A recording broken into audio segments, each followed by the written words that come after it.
Saya juga heran di negeri yang mayoritas muslim ini Bapak Ibu, dengan jumlah muslim terbesar sedunia internasional, lebih gampang bikin pijat plus-plus daripada bikin gereja. Betul nggak kira-kira? Perasaan pijat plus-plus di mana-mana ada aja. Karaoke plus-plus, diskotik. Jangan-jangan sudah ada yang pengalaman ini kayaknya ya. Gampang banget Bapak Ibu. Tapi kalau bikin gereja kok riwah banget. Dengan alasan tidak ada izin, dengan alasan peraturan bersama Menteri Dalam Negeri dan Menteri Agama atau SKB 2 Menteri. Persoalan seperti ini akan terus berulang dan tidak akan pernah ada penyelesaian. Padahal kuncinya cuma satu. Gereja itu dipersoalkan karena tidak ada izin. Yang ngasih izin itu siapa menurut PBM? Yang ngasih izin itu adalah bupati wali kota. Ngapain pening-pening, kasih aja izin. Setuju gak kira-kira? Nah ini ada masalah ini. Masalahnya di mana? Pejabat publik ini ada 3 model setelah saya perhatikan Pak. Ada pejabat publik, bupati wali kota, ketika muncul persoalan terhadap rumah ibadah, masyarakat agama minoritas, di tengah-tengah masyarakat agama mayoritas, ada yang sigap mampu menyelesaikan persoalan. Saya ambil contoh sederhana, misalnya Bupati Minahasa Tenggara. Ada musola yang ditolak oleh warga. Musola itu kan milik muslim berarti kan? Warga di sana mayoritas beragama Kristen, Protestan. Warga cenderung menolak pendirian musola. Namun bupatinya turun ke lapangan, apa masalahnya? Warga dikumpulkan, diajak rembuk bareng. Bupati mengatakan musola ini harus berdiri. Saya sebagai bupati, kata dia, menawarkan diri menjadi ketua panitia pembangunan dan langsung nyumbang 500 juta. Warga langsung setuju. Dia yang tadinya musola lalu ditingkatkan menjadi masjid. Ini kepala daerah yang hebat. Tepuk tangan dulu. Dia menyelesaikan masalah. Jelas betul Pak. PBM itu mensyaratkan kewenangan izin itu ya ada pada kepala daerah. Ngapain kemudian kepala daerah malah melipir? Ini penting untuk saya ingatkan pada kesempatan kali ini. Yang kedua, ada kecenderungan kepala daerah itu, pejabat daerah ini melipir tadi itu. Melipir, kemudian apatis. Dia malah nyumput, nggak tahu apa maksudnya. Seakan-akan dia biarkan masyarakat bergejolak sedemikian rupa. Dia mungkin sedang cari aman demi satu elektabilitas. Saya sih menyarankan pemimpin yang tidak bisa menyelesaikan masalah di masyarakat nggak layak jadi pemimpin. Betul nggak kira-kira? Tepuk tangan lagi. Yang jangan cari aman. Dia baru disebut pemimpin ketika dia bisa menyelesaikan masalah di tengah-tengah rakyatnya. Bukan cari aman. Itulah tugas pemimpin. Nah yang paling mengkhawatirkan itu Bapak Ibu ketika masuk model pejabat tipe ketiga. Apa pejabat tipe ketiga? Dia bukannya melipir, dia bukannya nyumput, tapi memang dia tidak mau ngasih izin. Ini masalahnya Pak. Dia nggak mau ngasih izin. Berarti pejabat yang kayak gini terpapar paham ekstrim kanan tadi itu. Berarti di dalam dirinya ada kebencian terhadap umat beragama lain. Ngapa nggak punya gereja? Karena nggak dikasih izin. Mestinya kalau dia pejabat yang baik, orang nggak punya gereja, pinjamkan kantor kecamatan. Betul nggak kira-kira? Nih kantor kecamatan, pakai kebaktian tiap minggu. Karena nggak punya gereja. Atau sewakan gedung untuk berikan izin sementara. Itu namanya pemimpin. Makanya Bapak Ibu, saya juga heran. Ternyata PBM, peraturan bersama Menteri Dalam Negeri dan Menteri Agama, peraturannya sudah bagus, tapi dijadikan alat untuk menghambat. Orang bikin aturan tuh buat menghambat Pak. Bahkan mohon maaf, ada orang bikin aturan tuh buat duit. Atas nama regulasi, atas nama aturan, ya Anda ini kurang syarat. Biar syaratnya lengkap, mau nggak ngasih duit sekian? Ada nggak yang kayak gitu? Ada. Banyak. Tanda tangan ketua RT misalnya angpau, bawa ke lurah angpau, bawa ke camat angpau, bawa pejabat daerah angpau semua. Jadi menurut saya sederhana, saya ingin membahasakan begini, PBM hanya jadi alat oleh orang-orang yang ingin menghambat. Ada yang berkasnya sudah lengkap Bapak Ibu, 2016 berkasnya sudah lengkap, warga sudah tanda tangan semua, begitu di store ke pemerintah daerah, begitu ditanyakan lagi apa, hilang berkasnya. Saya malu sebagai orang muslim Pak, punya pejabat daerah yang sengaja menghilangkan berkas yang sudah lengkap untuk izin pendirian gereja. Berarti memang ada oknum pejabat daerah Bapak Ibu yang terpapar kelompok radikal. Saya berharap pejabat-pejabat begini mestinya dibersihkan saja. Setuju nggak kira-kira? Berikut ceramah wawasan kebangsaan selengkapnya. Selamat menyimak, mendengarkan sampai tuntas. Saya ingin mengerucut pada kesempatan kali ini.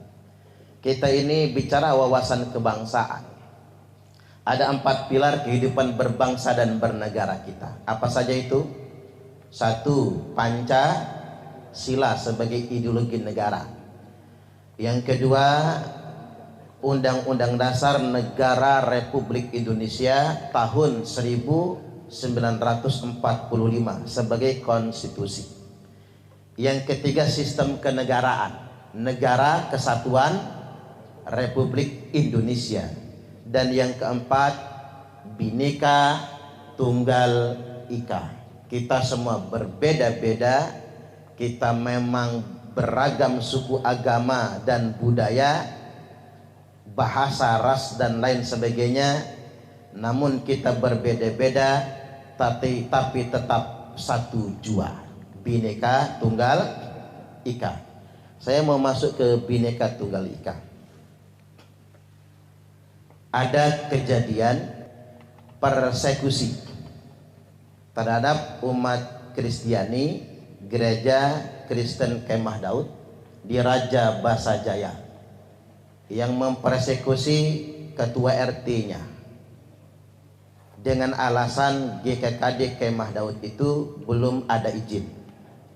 Dan yang sedang viral nasional sekarang, Bupati Purwakarta menyegel sebuah gedung yang digunakan untuk beribadah umat Kristen GKPS kalau tidak salah, dengan alasan tidak ada izin, dengan alasan peraturan bersama Menteri Dalam Negeri dan Menteri Agama atau SKB 2 Menteri.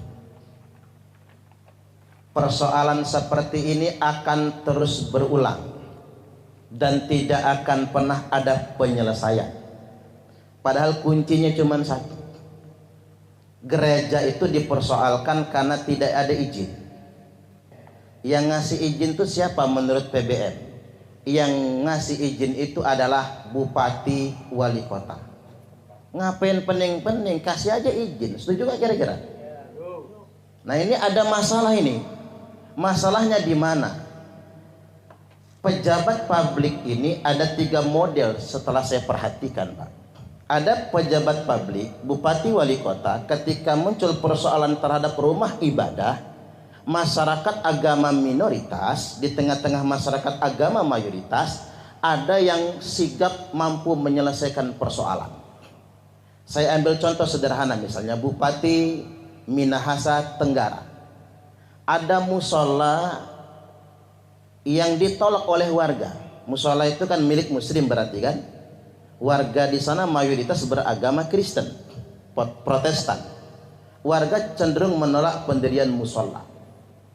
Namun bupatinya turun ke lapangan, apa masalahnya? Warga dikumpulkan, diajak rembuk bareng. Kalau kita rembuk pekon namanya, duduk bareng, rembuk bareng. Bupati mengatakan musola ini harus berdiri. Saya sebagai bupati, kata dia, menawarkan diri menjadi ketua panitia pembangunan dan langsung nyumbang 500 juta. Warga langsung setuju. yang tadinya masjid lalu yang tadinya musola lalu ditingkatkan menjadi masjid. Ini kepala daerah yang hebat. Tepuk tangan dulu. Dia menyelesaikan masalah. Jelas betul Pak. PBM itu mensyaratkan kewenangan izin itu ya ada pada kepala daerah. Ngapain kemudian kepala daerah malah melipir? Ini penting untuk saya ingatkan pada kesempatan kali ini. Yang kedua, ada kecenderungan kepala daerah itu, pejabat daerah ini melipir tadi itu. Melipir, kemudian apatis. Mungkin ini dia sedang bertaruh dengan elektabilitas. Seandainya dia nggak nyumput gitu. Ada nggak sih pejabat kalau urusan ini nyumput? Ada nggak? Ada nggak? Ada. Ini mau kita upload di YouTube ini soalnya biar denger tuh pejabat tuh. Dia malah melipir, dia malah nyumput, nggak tahu apa maksudnya. Seakan-akan dia biarkan masyarakat bergejolak sedemikian rupa. Dia mungkin sedang cari aman demi satu elektabilitas. Saya sih menyarankan pemimpin yang tidak bisa menyelesaikan masalah di masyarakat nggak layak jadi pemimpin. Betul nggak kira-kira? Tepuk tangan lagi. Yang jangan cari aman. Dia baru disebut pemimpin ketika dia bisa menyelesaikan masalah di tengah-tengah rakyatnya. Bukan cari aman. Itulah tugas pemimpin. Nah yang paling mengkhawatirkan itu Bapak Ibu ketika masuk model pejabat tipe ketiga. Apa pejabat tipe ketiga? Dia bukannya melipir, dia bukannya nyumput, tapi memang dia tidak mau ngasih izin. Ini masalahnya Pak. Dia nggak mau ngasih izin. Berarti pejabat yang kayak gini terpapar paham ekstrim kanan tadi itu.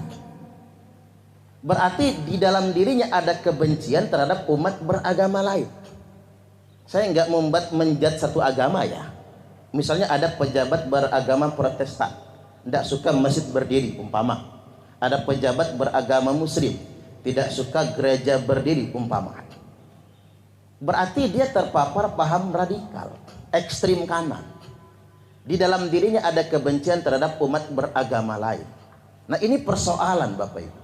Kayak kejadian Natal kemarin kan, umat lagi Natalan dipersekusi.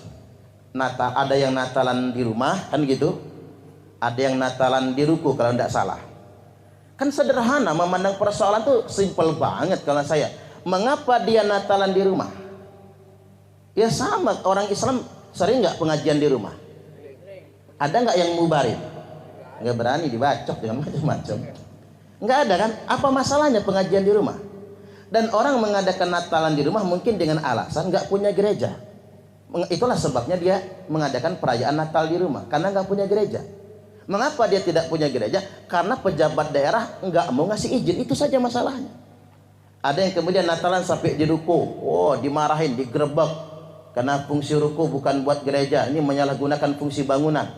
Tanya dulu sama yang pakai ruko buat ibadah. Ngapa pakai ruko? Karena nggak punya gereja. Ngapa nggak punya gereja? Karena nggak dikasih izin. Mestinya kalau dia pejabat yang baik, orang nggak punya gereja, pinjamkan kantor kecamatan. Betul nggak kira-kira? Ini kantor kecamatan pakai kebaktian tiap minggu. Karena nggak punya gereja. Atau sewakan gedung untuk berikan izin sementara. Itu namanya pemimpin. Makanya Bapak Ibu, saya juga heran. Ternyata PBM, peraturan bersama Menteri Dalam Negeri dan Menteri Agama, peraturannya sudah bagus, tapi dijadikan alat untuk menghambat. Orang bikin aturan tuh buat menghambat Pak. Bahkan mohon maaf, ada orang bikin aturan tuh buat duit. Atas nama regulasi, atas nama aturan, ya Anda ini kurang syarat. Biar syaratnya lengkap, mau nggak ngasih duit sekian? Ada nggak yang kayak gitu? Ada. Banyak. Tanda tangan ketua RT misalnya, angpau. Bawa ke lurah, angpau.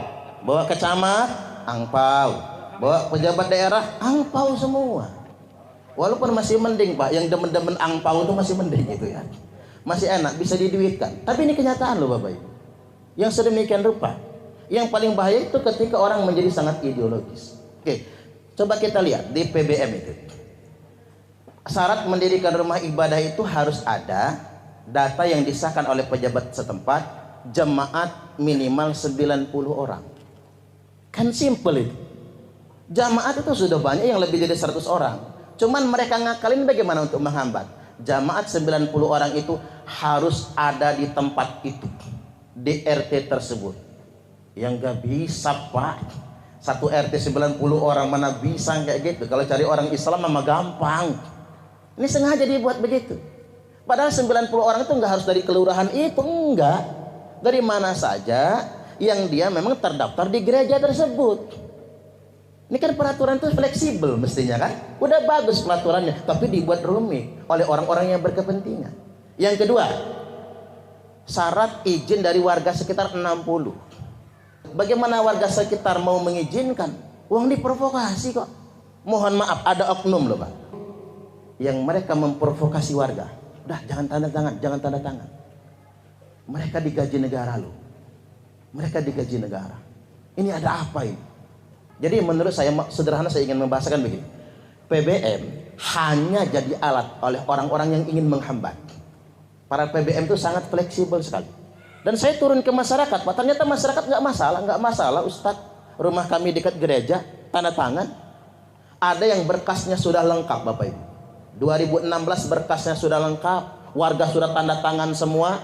Begitu di store ke pemerintah daerah, begitu ditanyakan lagi apa, hilang berkasnya. Saya malu sebagai orang muslim Pak, punya pejabat daerah yang sengaja menghilangkan berkas yang sudah lengkap untuk izin pendirian gereja. Berarti memang ada oknum pejabat daerah Bapak Ibu yang terpapar kelompok radikal. Saya berharap pejabat-pejabat begini mestinya dibersihkan saja. Setuju gak kira-kira? Ya dia makan gaji negara kok kayak gitu modelnya. Baik, sekarang saya masuk dulu ke doktrin keagamaan. Mungkinkah orang-orang tersebut terpapar paham ekstrim kanan? Sangat mungkin. Karena kelompok ekstrim kanan Bapak Ibu sangat membenci kelompok beragama lain yang beda dengan dia. Nah kebencian ini kan hawa nafsu sebetulnya. Coba kalau kita mencontoh Nabi. Nabi itu bukan cuman Rasul Allah, bukan cuman penerima wahyu, tapi beliau juga menjadi kepala negara di Madinah. Umat Kristen Bani Najran mendatangi Nabi di Madinah, lalu minta izin sama Nabi melakukan kebaktian di Masjid Nabawi. Nabi kasih izin. Sahabat-sahabat yang agak radikal barangkali sempat ingin melarang. Kata Nabi, da'uhum, biarkan mereka beribadah di Masjid Nabawi. Coba Pak, ini yang merasa paling muslim nih, yang sudah merasa jadi panitia surga, ayo dengerin dulu. Yang sudah merasa paling Islam dewe, gitu, dengerin dulu. Nabi loh, kekasih Allah, orang paling mulia, beliau memperkenankan Masjid Nabawi sebagai tempat kebaktian umat Kristen Bani Najran. 60 orang yang datang bersama pendetanya, keuskupan dan lain sebagainya. Itu Nabi loh. Siapa yang mau ngebantah riwayat ini? Loh kok ada sekarang orang yang ngaku muslim lalu menebar kebencian terhadap umat beragama lain? Bahkan mohon maaf, ada penceramah terkenal yang mengatakan begini, pejabat daerah yang ngasih izin terhadap rumah ibadah agama lain akan disiksa di akhirat nanti. Ada loh Pak. Penceramah ini laku lagi, terkenal lagi. Kok bisa ya? Ada orang yang mengatasnamakan agama tapi membangun kebencian terhadap umat beragama lain. Ada lagi tuh mu'alaf, tadinya Kristen masuk Islam. Oke, dia mu'alaf itu pilihan iman Bapak Ibu, betul nggak kira-kira? Tapi begitu dia menjadi muslim, nyaci maki agama yang dia tinggalkan. Walaupun sudah agak berkurang ya, karena masuk penjara kemarin soalnya. Nyaci maki. Dan itu sayangnya oleh sebagian umat muslim yang awam, saya pikir ini awam karena dia nggak ngerti, itu malah dielu-elukan, dibangga-banggakan. Padahal di Quran jelas loh kalimatnya, wala tasubbul ladzina yad'una min dunillah. Jangan sekali-kali kata Allah kalian menghina Tuhan-Tuhan agama lain. Coba yang suka menghina Tuhan agama lain, yang suka menghina agama lain, dia dapat dalil dari mana? Di Quran malah dilarang. Saya malah setuju sama Presiden Gus Dur, makanya beliau itu wali Pak. Kata Gus Dur, saya emang gak takut di samping rumah saya gereja, kata Gus Dur. Yang saya takut kalau samping rumah saya diskotik. Betul nggak kira-kira? Saya juga heran di negeri yang mayoritas muslim ini Bapak Ibu, dengan jumlah muslim terbesar sedunia internasional, lebih gampang bikin pijat plus-plus daripada bikin gereja. Betul nggak kira-kira? Perasaan pijat plus-plus di mana-mana ada aja. Karaoke plus-plus, diskotik. Jangan-jangan sudah ada yang pengalaman ini kayaknya ya. Gampang banget Bapak Ibu. Tapi kalau bikin gereja kok riwah banget. Coba kalau rumah kita di samping kita ada gereja, lu apa masalahnya? Semua orang yang datang ke gereja itu orang ibadah, betul nggak kira-kira? Bukan orang yang mau berbuat kriminal loh, orang mau beribadah. Tapi kalau di samping rumah kita ada pijat plus-plus, saya takut Pak, saya yang hilaf nantinya.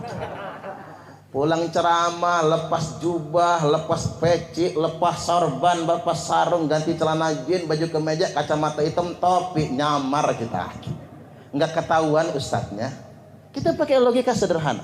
Saya ingin yakinkan di awal Bapak Ibu, nggak ada satupun ajaran Islam yang membolehkan kita melarang umat beragama lain mendirikan rumah ibadah. Jadi kalau ada yang merasa Islami, merasa sudah paling benar dewe, lalu dengan arogan dan marah-marahnya bersifat melakukan persekusi terhadap umat beribadah, umat lain sedang beribadah, itu di luar ajaran Islam, tidak sesuai dengan ajaran Islam.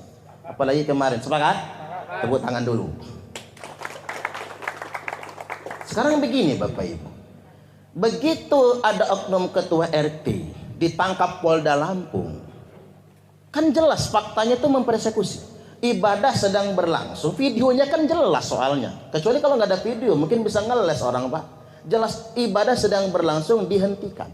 Jangankan di masjid, gereja, vihara, pura, di petekong dan lain sebagainya, sedang di rumah saja kita ibadah dihentikan, itu pidana.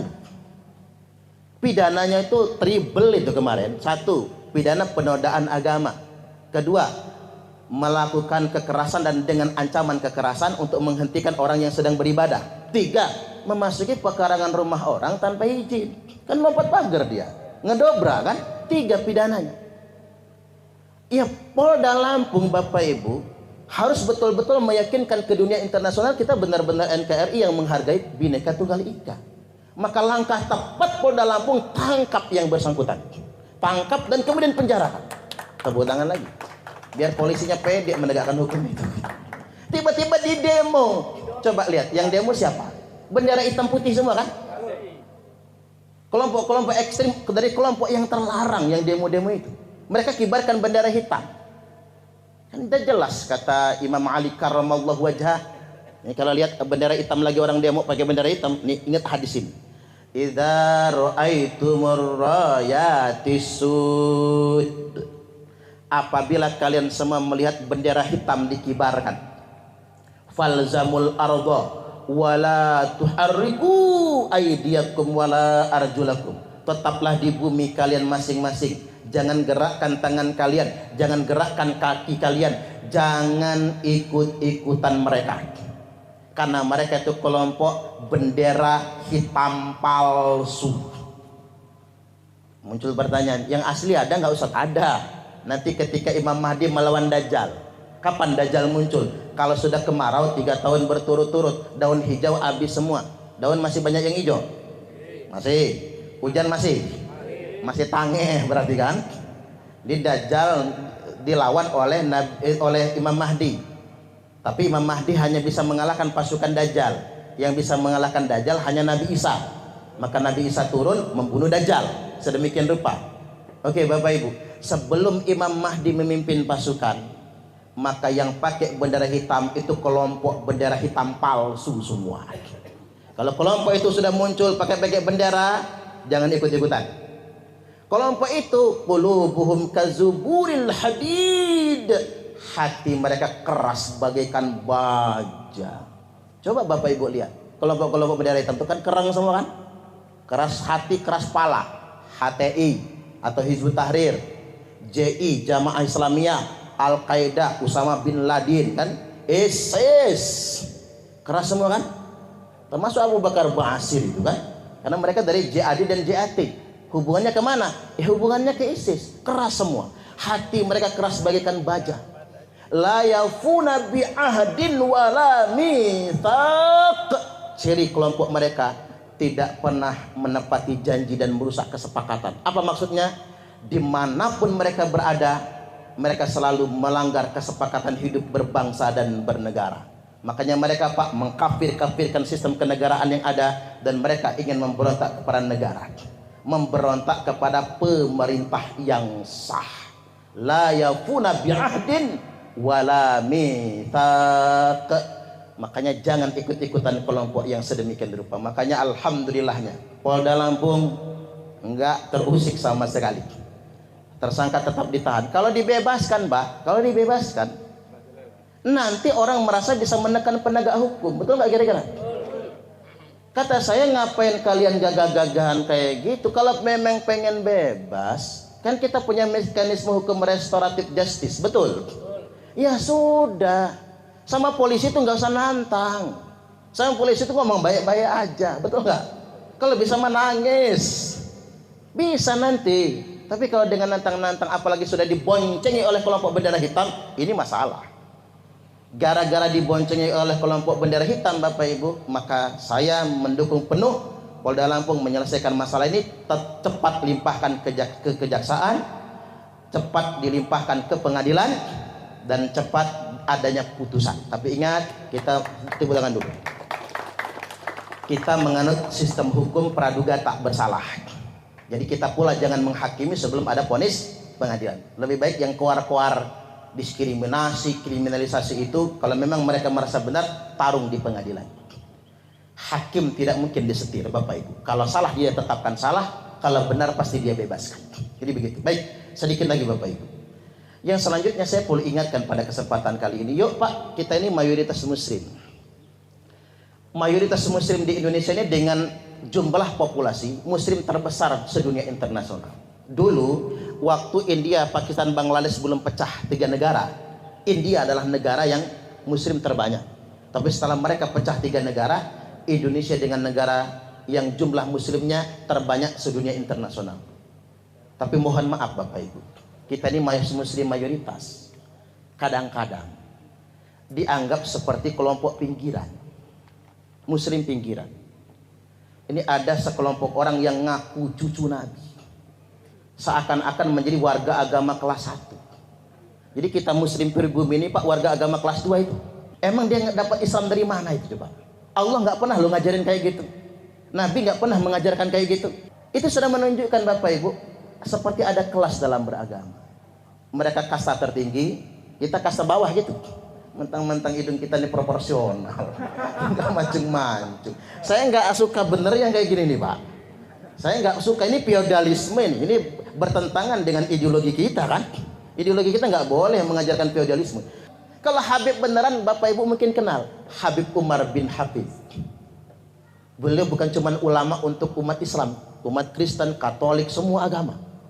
Ada Habib Ali Zainal Abidin Al-Jufri, dari Yaman semua itu Pak, Hadramaut.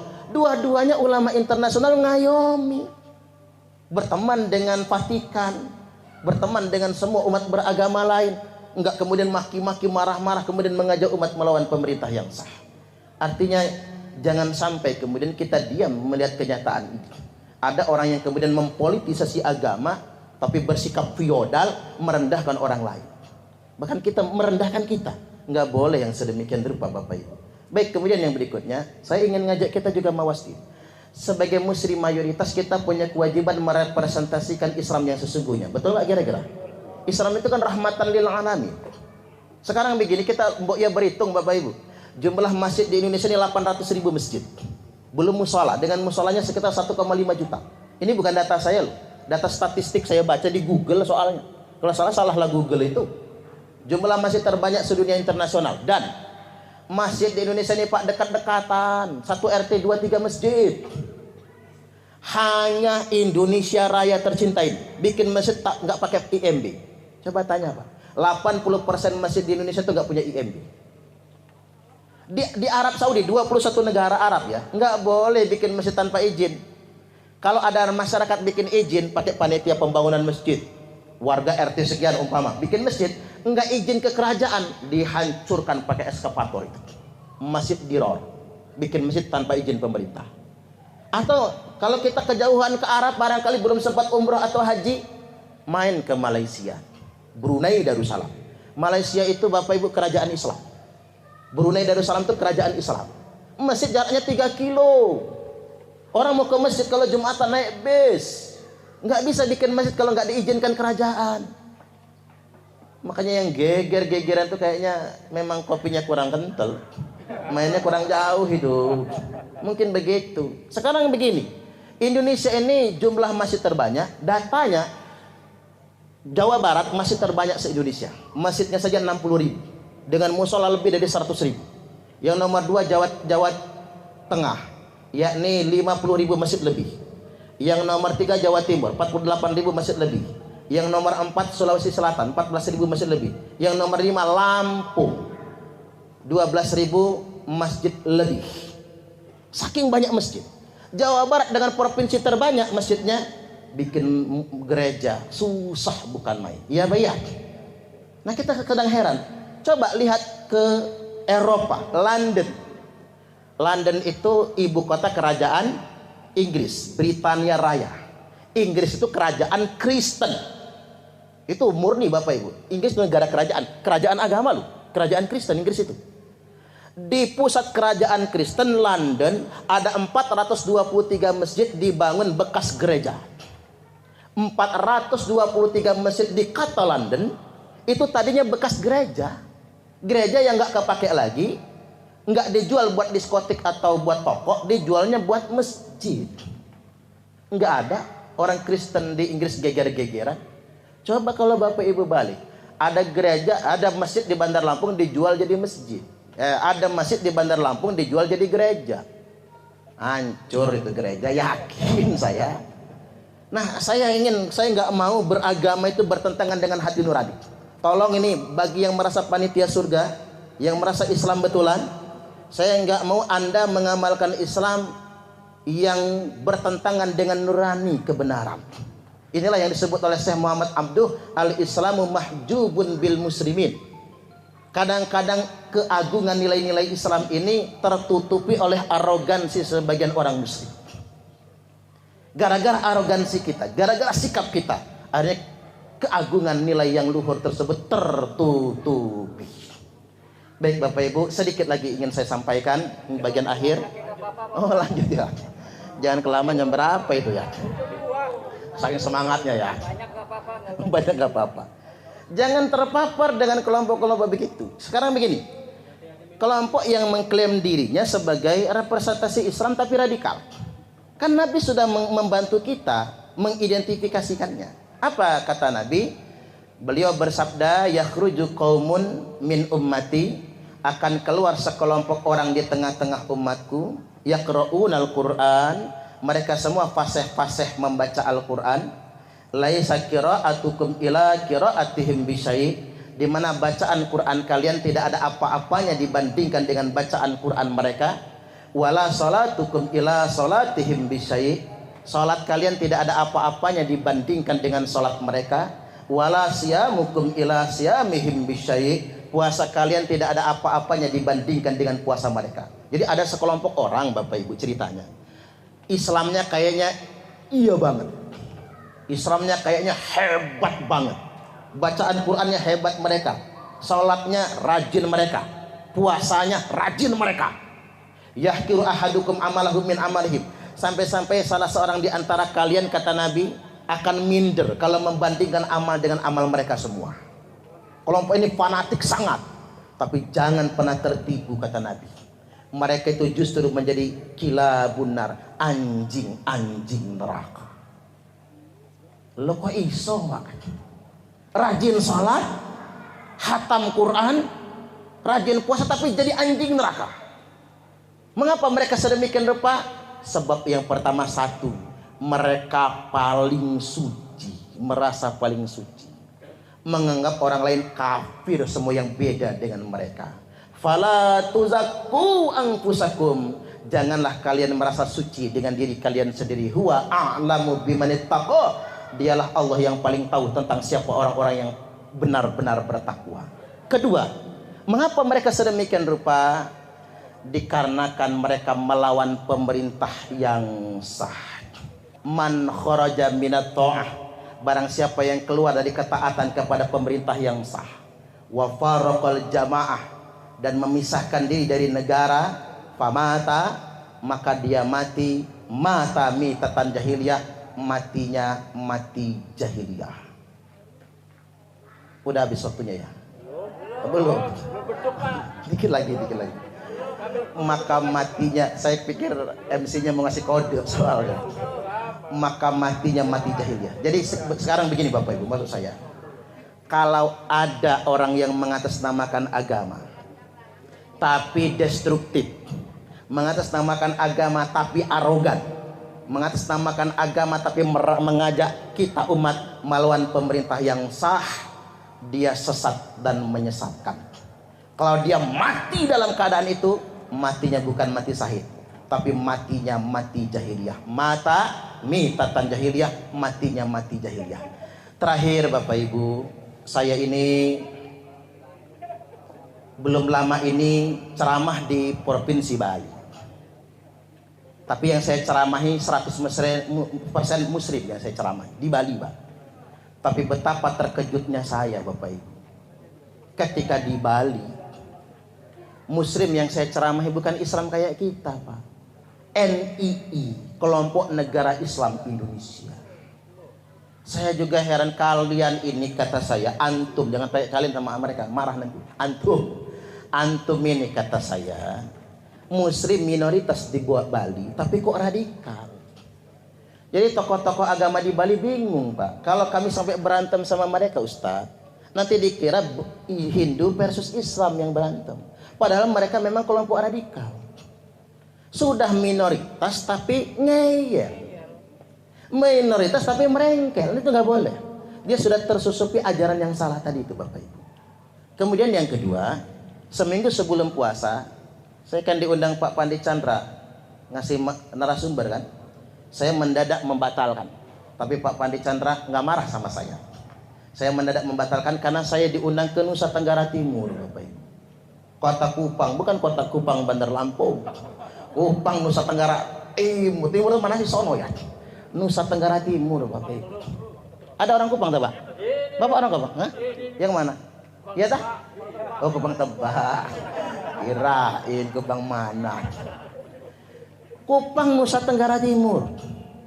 Ya pikir saya pas sekali-kali kita terbang dulu ke sana. Cuma salahnya panitia itu terlalu mendadak menghubungi saya, sehingga saya nggak bisa mampir ke Labuan Bajo gitu. Padahal saya pengen banget ke Labuan Bajo itu kan, karena mepet. Saya cuma punya satu waktu bisa ngebatalin acara Pak Pandi Chandra aja, yang hari Senin itu aja. Saya ngisi hari Senin. Saya terharu Bapak Ibu. Di NTT itu mayoritas beragama Katolik, yang kedua beragama Protestan, Islam agama ketiga, dikit jumlahnya, tapi nggak ada orang yang menghalangi bangun masjid di sana. Masjid bebas berdiri. Makanya Kota Kupang menjadi kota paling toleran, nomor 4 se-Indonesia. Tepuk tangan dulu. Itu loh Pak, maksud saya. Yuk kita timbang perasaan. Kalau kita aja bikin masjid, kalau kita minoritas nggak mau dihalangi orang, sama. Ketika orang mau bikin gereja, kita halangin nggak enak juga rasanya. Sekali lagi Bapak Ibu, yuk kita sebarkan Islam yang sesungguhnya, Islam yang rahmatan lil alamin, kebebasan beragama dan beribadah dijamin Undang-Undang Dasar 1945, kalau nggak salah itu di pasal 28E ayat 1 dan di pasal 29, kebebasan beragama dan beribadah menurut agamanya masing-masing. Terakhir, kami semua mendukung pemerintah Republik Indonesia untuk benar-benar menjaga NKRI dan semua ideologi, semua paham yang bertentangan dengan Pancasila, ideologi negara dan Undang-Undang Dasar 1945 dan melawan negara kesatuan Republik Indonesia hendaknya dipidanakan. Setuju nggak kira-kira?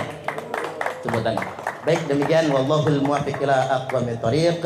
Wassalamualaikum warahmatullahi wabarakatuh. Terima kasih kepada Bapak Ustadz Suparman yang telah memberikan wawasan kepada kita semua agar kita tetap berpegang pada